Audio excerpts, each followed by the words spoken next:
अगर आपका भी बीए कंप्लीट हो चुका है, आप भी ग्रेजुएट हो चुके हैं और अब आप सोच रहे हैं कि बीए के बाद मैं क्या करूं, किस करियर ऑप्शन को मुझे चूज़ करना चाहिए, तो आप बिल्कुल सही जगह पर आए हैं। आज मैं आपको ऐसे 12 करियर ऑप्शंस बताने वाली हूं जो आपके लिए बहुत ही फ़ायदेमंद होंगे, तो वीडियो को लास्ट तक ज़रूर देखिएगा। तो करियर ऑप्शंस के बारे में बात करते हैं। सबसे पहला हमारे पास जो करियर ऑप्शन आता है वो है एमए। तो आप बीए के बाद एमए डिग्री कर सकते हो, जो नॉर्मली लोग करते ही हैं।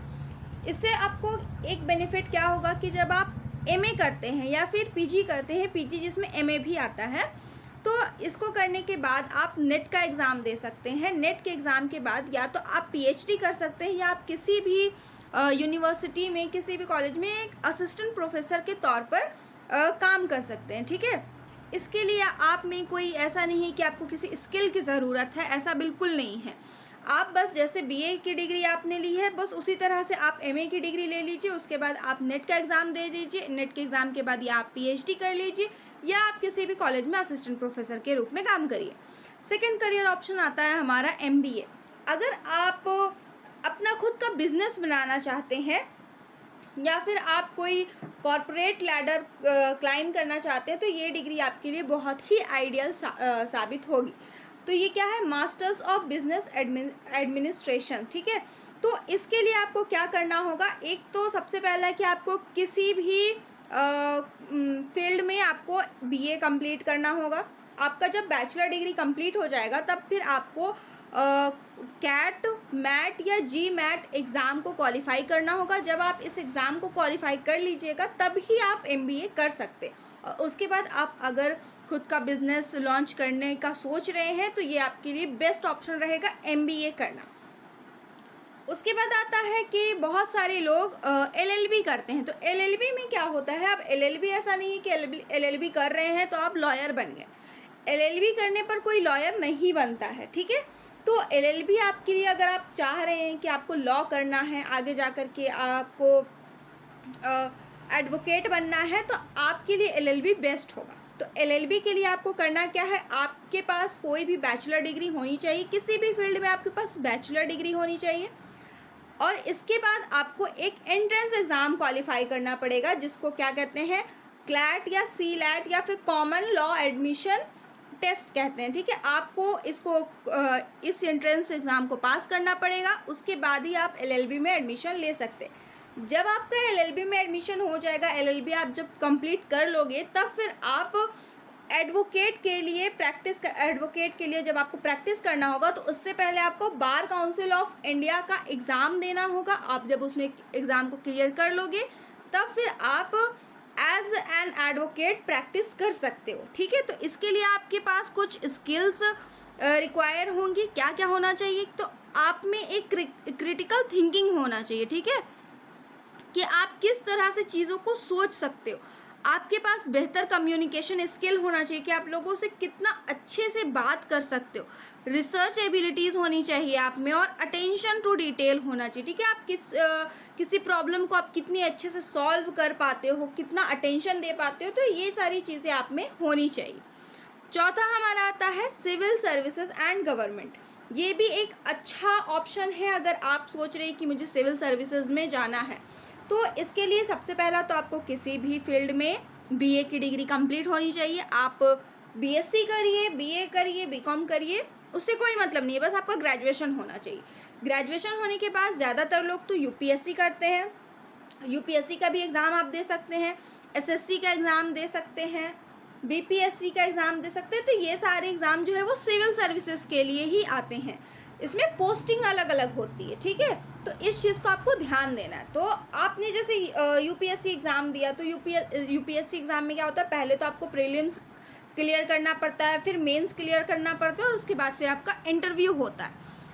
अब देखिए, इस चीज़ को करने के लिए अगर आप सिविल सर्विसेज में जाना चाह रहे हैं, तो आपके पास क्या क्या स्किल्स होनी चाहिए, कौन कौन सी स्किल्स रिक्वायर होती है। तो सबसे पहला तो आपको पब्लिक एडमिनिस्ट्रेशन नॉलेज होना चाहिए, मतलब कि आपके जो गवर्नमेंट ऑपरेशन पॉलिसी है उसके अंडरस्टैंडिंग होनी चाहिए। आप में किसी भी चीज़ को गाइड करने के लिए कैपेबिलिटी होना चाहिए।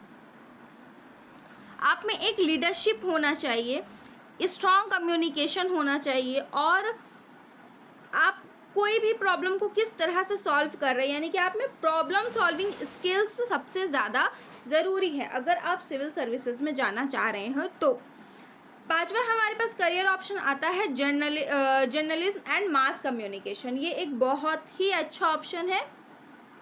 इसमें आपको करना क्या है कि आप कोई भी बीए डिग्री कर लीजिए, उसके बाद आप गवर्नमेंट जॉब कर रहे हैं तो गवर्नमेंट जॉब के साथ साथ आप जर्नलिज्म भी कर सकते हैं।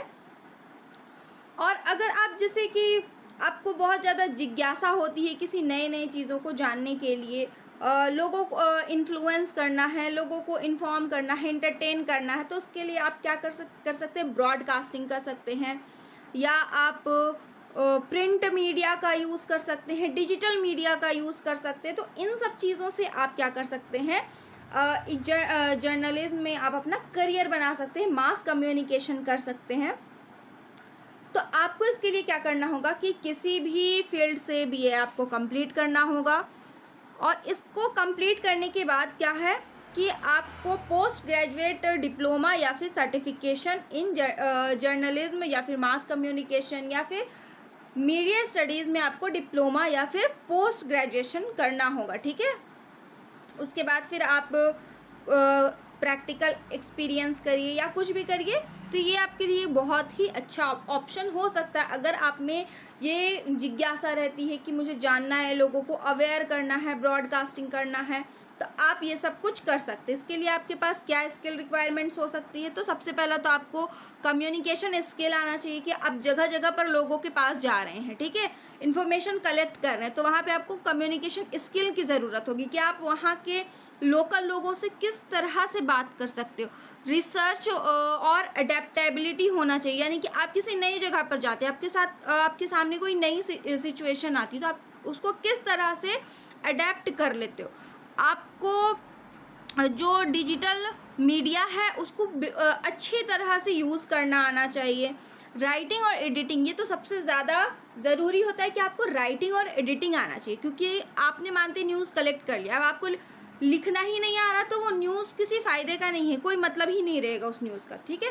तो अगर आपको राइटिंग अच्छी आती है, एडिटिंग अच्छी है, डिजिटल मीडिया का बहुत ही अच्छा नॉलेज है, कम्युनिकेशन स्किल अच्छी है, तो आप जो है जर्नलिज्म में अपना करियर ऑप्शन सेलेक्ट कर सकते हो। और अगर आपको जिज्ञासा है कि हाँ आप लोगों को अवेयर कर सकते हो, ब्रॉडकास्टिंग कर सकते हो, तो ये आपके लिए बहुत ही अच्छा ऑप्शन रहेगा बीए के बाद। उसके बाद आता है टीचिंग एंड एजुकेशन। बहुत सारे लोग टीचिंग को अपना करियर ऑप्शन बनाते हैं, तो टीचिंग को करियर ऑप्शन बनाने के लिए क्या है, आपको सबसे पहले तो बीए करना होगा, किसी भी फील्ड में आप बीए कर लीजिए।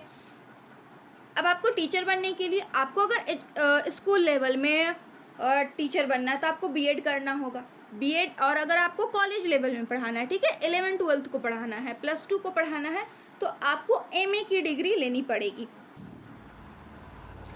बीए के बाद आप बीएड कर सकते हैं, आप टेट का एग्ज़ाम दे सकते हैं, आप नेट का एग्ज़ाम दे सकते हैं, ठीक है। तो इन सब के बाद आप जो है आपके लिए टीचिंग जो है वो बेस्ट रहेगा। अगर आप स्कूल तक में पढ़ाना चाहते हैं तो आप बीएड करिए, अगर आप 11th-12th को पढ़ाना चाहते हैं तो आप मास्टर्स की डिग्री लीजिए, और अगर आपको हायर एजुकेशन यानी कि आपको यूनिवर्सिटीज़ में पढ़ाना है तो आपको नेट एग्ज़ाम तो क्लियर करना ही पड़ेगा, वो फिर आपके लिए सबसे ज़्यादा ज़रूरी हो जाता है।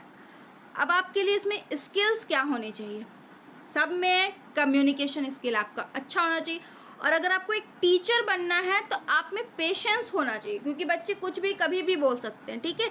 आपको वहाँ पर बहुत ही ज़्यादा काम रहना होगा, बहुत ही पेशेंस के साथ आपको किसी भी सिचुएशन को हैंडल करना पड़ेगा। आपके अंदर ऑर्गेनाइजेशंस स्किल होनी चाहिए, और आपके पास सबसे ज़्यादा मोस्ट इम्पॉर्टेंट जो है वो सब्जेक्ट एक्सपर्टीज़ होनी चाहिए।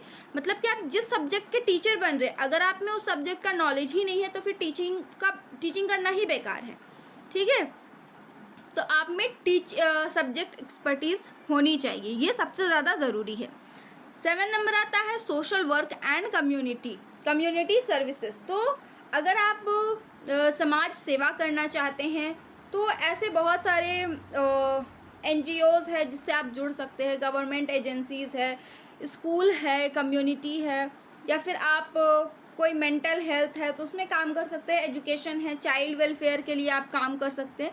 इसमें आपको आपके लिए जो बेनिफिशियल रहेगा, तो आप जैसे बीए किए हैं तो बीए आपने अगर सोशल साइंस में किया हुआ है, साइकोलॉजी में किया है या सोशियोलॉजी में किया, तो ये आपके लिए थोड़ा एडवांटेज मिलता है आपको इसका, ठीक है। अगर आपको सोशल वर्क करना है तो अगर आपने इस फील्ड में ग्रेजुएशन किया है तो अब आपके लिए इसमें स्किल्स क्या क्या रिक्वायरमेंट्स हो सकती है, तो ऑर्गेनाइजेशनल स्किल्स होना चाहिए आप में, इंटरपर्सनल और कम्युनिकेशन स्किल होना चाहिए, क्योंकि आप समाज सेवा करने जा रहे हो। तो समाज सेवा ऐसा नहीं कि आपने जैसा सोच के रखा है कि मैं बस जाऊंगा या जाऊंगी और पूरे समाज को मैं सुधार दूंगी, तो ऐसा होता नहीं है, ठीक है। वहाँ आपको लोगों से बात करना पड़ता है, तो आप में वो होना चाहिए कि आप लोगों से किस तरह से बात कर पा रहे हैं, ठीक है। आप में प्रॉब्लम सॉल्विंग एबिलिटीज़ होनी चाहिए, आप में एक एम्पैथी होना चाहिए, कंपैशन होना चाहिए। तो ये सारी जो है स्किल्स इसके लिए रिक्वायर होती है। अगर आप में ये सारी स्किल्स हैं, आप अगर समाज सेवा करना चाहते हैं, तो सोशल वर्क जो है आपके लिए एक बहुत ही अच्छा करियर ऑप्शन रहेगा। 8 नंबर की बात करें तो फाइन आर्ट्स एंड डिज़ाइन। अगर आपको ग्राफिक डिज़ाइनिंग आती है तो आप किसी भी इंडस्ट्री में जा सकते हो, ये आपके लिए बेस्ट ऑप्शन रहेगा, ठीक है। इसके लिए आपके पास स्किल्स होनी चाहिए, क्रिएटिविटी होना चाहिए, आप में क्रिएटिविटी होना चाहिए, टेक्निकल स्किल्स होना चाहिए, टाइम मैनेजमेंट होना चाहिए, कम्युनिकेशन होना चाहिए। तो ये सब जो है, अगर आपको ग्राफिक डिज़ाइनिंग आता है, अगर आपको डिजिटल मीडिया आता है, तो ये सब आपके लिए बहुत ही अच्छा करियर ऑप्शन हो सकता है, ठीक है। अगर आपको एनिमेशन आता है, फिर आता है digital marketing and online business. तो इसमें क्या होता है कि अगर आप अपना एक डिजिटल मार्केटिंग करना चाहते हैं या फिर अगर आप ऑनलाइन बिजनेस करना चाहते हो, तो सोशल मीडिया आपके लिए हेल्पफुल हो सकता है। अगर आप ऑनलाइन बिजनेस करना चाहते हैं तो आपके लिए इसमें स्किल रिक्वायरमेंट्स क्या क्या हो सकती है, तो communication and copyright, social media proficiency, मतलब कि आपको सोशल मीडिया का पूरा ज्ञान होना चाहिए, ठीक है, कि ये प्लेटफॉर्म काम कैसे करता है, इसका एसईओ कैसे काम करता है, तो ये चीज़ आप में होना चाहिए। अगर आपको सोशल मीडिया का बहुत ही अच्छा नॉलेज है, प्लस आप खुद का बिजनेस करना चाहते हैं, तो आपके लिए ऑनलाइन बिजनेस या फिर डिजिटल मार्केटिंग बेस्ट ऑप्शन है। आप कंटेंट क्रिएशन कर सकते हैं, आप एनालिटिकल स्किल्स होना चाहिए, आपको एसईओ और एसईएम का नॉलेज होना चाहिए, ठीक है। आपको आना चाहिए कि कंटेंट कैसे क्रिएट करते हैं। मानते हैं आपने कोई भी अपना ऑनलाइन बिजनेस कर दिया, अब आपको सब आ रहा है पर आपको कंटेंट क्रिएट करना नहीं आ रहा, तो फिर आपका बिजनेस करना बेकार हो जाएगा। तो आपको ये सारी चीज़ें पता होनी, अगर ये सारी चीज़ें आपको आती हैं तो फिर आप डिजिटल मार्केटिंग कर सकते हैं, ऑनलाइन बिजनेस में जा सकते हैं।